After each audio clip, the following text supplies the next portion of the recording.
Mga kapatid, shout out sa ating mga lolo't lola ngayong Senior Citizens Day. Ang pagdiriwang pong ito, sinasabing nagsimula sa proklamasyon noong 1988 ni President Ronald Reagan sa Amerika. Pagbibigay-pugay ito sa mga nakatatandang miyembro ng lipunan at sa kanilang mga naging ambag sa komunidad.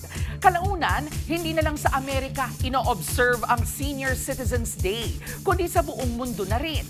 Ang eksena, celebration ng grace at wisdom ng ating mga senior. Speaking of, ang tanong ng bayan, talaga bang ang edad na 60 ang batayan ng pagiging senior citizen?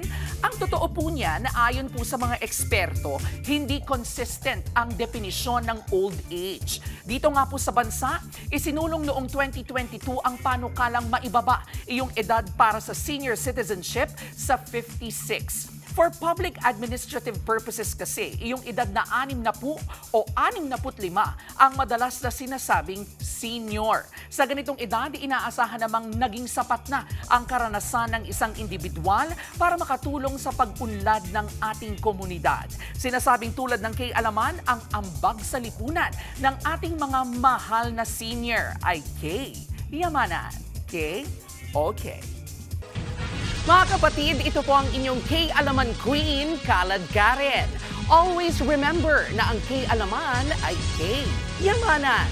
Kaya para sa latest showbiz news at dagdag impormasyon, mag-follow at mag-subscribe sa social media pages ng News 5. Okay?